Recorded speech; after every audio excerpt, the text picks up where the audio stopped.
बबलू हाथी सुबह सवेरे अकेले वन में टहलने के लिए निकला। वह अपने ही धुन में चला जा रहा था।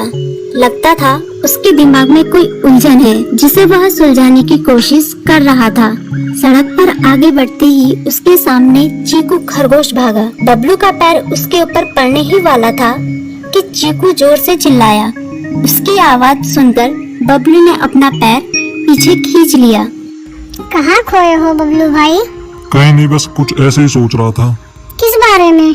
तुम जानकर क्या करोगे? शायद मैं तुम्हारी कुछ मदद कर सकूं। तुम तो जानते हो आजकल वन में कितनी चोरियां हो रही हैं, पर चोर का कोई अता पता ही नहीं है। इस बात को लेकर वन के सारे प्राणी चिंतित थे।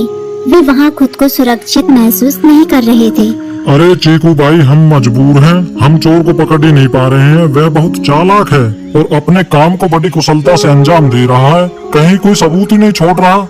हमारे राजा इस बात को लेकर बहुत चिंतित हैं। यही कारण है कि हम सब इस बारे में सोच रहे हैं। अब तुम मेरी इसमें क्या मदद कर सकते हो?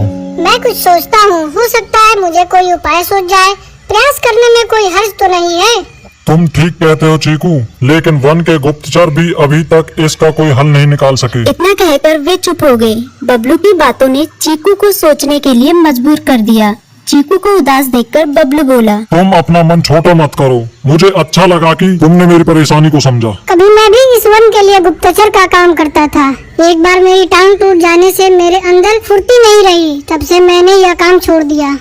चीकू, तुम चाहो तो ये काम दोबारा कर सकते हो। वन के प्राणी ज्यादातर दिन में भोजन की तलाश करते हैं, वे रात को आराम करते हैं। तुम दिन रात दोनों में ही भोजन की तलाश में निकल सकते हो।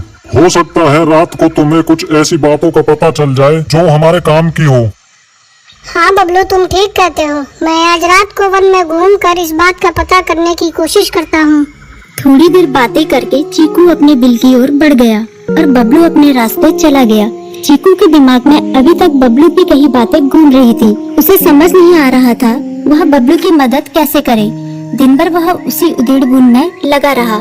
शाम होते ही चीकू कुछ सोचने लगा और वह चुपचाप बिल से बाहर निकल आया। चीकू की पत्नी ने देखा तो बोली, इस समय कहाँ जा रहे हो? बाहर खतरा है। खतरा तो सुबह भी रहता है, लेकिन खतरों से डर कर हम भूखे तो नहीं मर सकते। मैं बाहर घूम कर आता हूँ। इतना कहकर चीकू रात को बिल से बाहर निकल आया। कुछ दूर जाकर उसकी नजर बंकू उल्लू पर पड़ी, जो कुछ ही दूरी पर था। वह पेड़ की डाल पर बैठा अपनी गर्दन चारों तरफ घुमा रहा था। वह तेजी से पेड़ की एक डाल से दूसरी डाल पर उड़ रहा था। बंकू की नजर उस पर नहीं पड़ी थी। कुछ सोचकर चीकू पेड़ के पीछे से बाहर निकलकर थोड़ी खुली जगह पर आ गया और वहाँ से बंकू उल्लू को देखने लगा। बंकू ने चीकू को अंधेरे में भी देख लिया, पर उसने उसमें कोई उत्सुकता नहीं दिखाई और अपनी गर्दन चारों ओर घुमाता रहा। चीकू बड़ी देर तक बंकू की हरकतों पर नजर रखे रहा। वह थोड़ी देर तक खुले मैदान में खड़ा रहा, पर बंकू ने उसे देखकर भी अनदेखा कर दिया।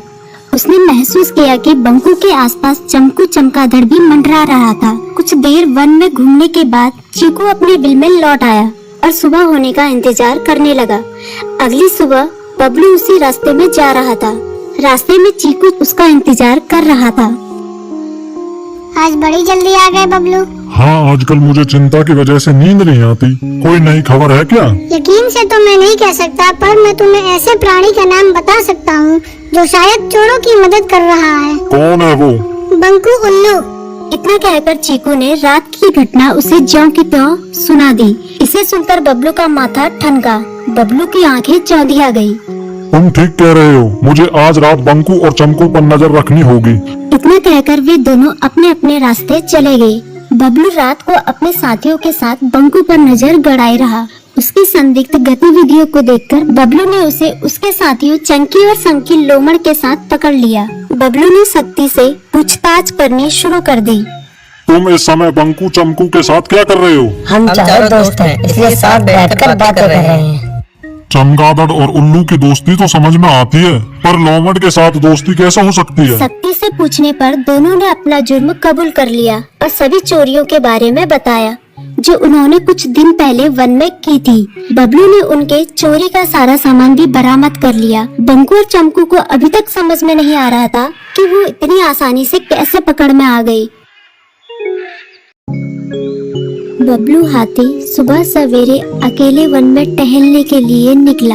वह अपने ही धुन में चला जा रहा था। लगता था उसके दिमाग में कोई उलझन है जिसे वह सुलझाने की कोशिश कर रहा था। सड़क पर आगे बढ़ते ही उसके सामने चीकू खरगोश भागा। बबलू का पैर उसके ऊपर पड़ने ही वाला था कि चीकू जोर से चिल्लाया। उसकी आवाज सुनकर बबलू ने अपना पैर पीछे खींच लिया। कहाँ खोए हो बबलू भाई? कहीं नहीं, बस कुछ ऐसे ही सोच रहा था। किस बारे में? तुम जानकर क्या करोगे? शायद मैं तुम्हारी कुछ मदद कर सकूं। तुम तो जानते हो आजकल वन में कितनी चोरियां हो रही हैं, पर चोर का कोई अता पता ही नहीं है। इस बात को लेकर वन के सारे प्राणी चिंतित थे। वे वहाँ खुद को सुरक्षित महसूस नहीं कर रहे थे। अरे चीकू भाई, हम मजबूर हैं। हम चोर को पकड़ ही नहीं पा रहे हैं। वह बहुत चालाक है और अपने काम को बड़ी कुशलता से अंजाम दे रहा है। कहीं कोई सबूत ही नहीं छोड़ रहा। हमारे राजा इस बात को लेकर बहुत चिंतित हैं। यही कारण है कि हम सब इस बारे में सोच रहे हैं। अब तुम मेरी इसमें क्या मदद कर सकते हो? मैं कुछ सोचता हूँ, हो सकता है मुझे कोई उपाय सूझ जाए। प्रयास करने में कोई हर्ज तो नहीं है। तुम ठीक कहते हो चीकू, लेकिन वन के गुप्तचर भी अभी तक इसका कोई हल नहीं निकाल सके। इतना कहकर वे चुप हो गए। बबलू की बातों ने चीकू को सोचने के लिए मजबूर कर दिया। चीकू को उदास देखकर बबलू बोला, तुम अपना मन छोटा मत करो। मुझे अच्छा लगा कि तुमने मेरी परेशानी को समझा। कभी मैं भी इस वन के लिए गुप्तचर का काम करता था। एक बार मेरी टांग टूट जाने से मेरे अंदर फुर्ती नहीं रही। तब से मैंने यह काम छोड़ दिया।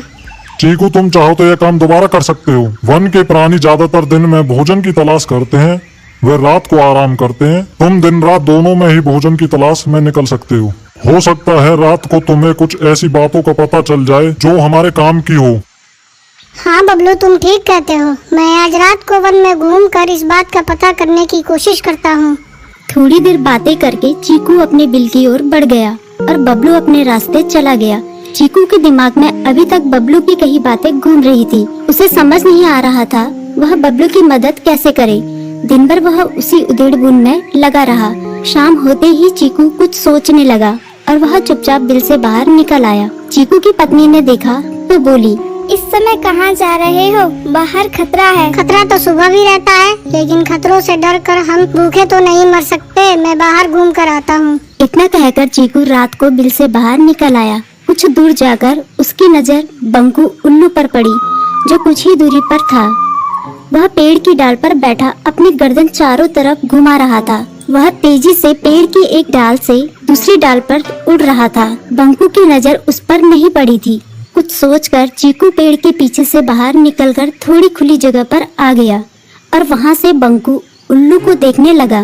बंकू ने चीकू को अंधेरे में भी देख लिया, पर उसने उसमें कोई उत्सुकता नहीं दिखाई और अपनी गर्दन चारों ओर घुमाता रहा। चीकू बड़ी देर तक बंकू की हरकतों पर नजर रखे रहा। वह थोड़ी देर तक खुले मैदान में खड़ा रहा, पर बंकू ने उसे देखकर भी अनदेखा कर दिया। उसने महसूस किया कि बंकू के आसपास चमकू चमगादड़ भी मंडरा रहा था। कुछ देर वन में घूमने के बाद चीकू अपने बिल में लौट आया और सुबह होने का इंतजार करने लगा। अगली सुबह बबलू उसी रास्ते में जा रहा था। रास्ते में चीकू उसका इंतजार कर रहा था।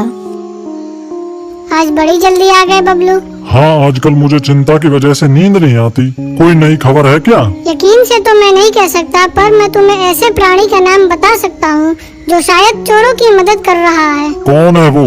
बंकू उल्लू। इतना कहकर चीकू ने रात की घटना उसे ज्यों की त्यों सुना दी। इसे सुनकर बबलू का माथा ठनका। बबलू की आंखें चौंधिया गई। तुम ठीक कह रहे हो। मुझे आज रात बंकू और चमकू पर नजर रखनी होगी। इतना कहकर वे दोनों अपने अपने रास्ते चले गए। बबलू रात को अपने साथियों के साथ बंकू पर नजर गड़ाए रहा। उसकी संदिग्ध गतिविधियों को देखकर बबलू ने उसे उसके साथियों चंकी और संकी लोमड़ के साथ पकड़ लिया। बबलू ने सख्ती से पूछताछ करनी शुरू कर दी। तुम इस समय बंकू चमकू के साथ क्या कर रहे हो? हम चारों दोस्त हैं, इसलिए साथ बैठकर बातें कर रहे हैं।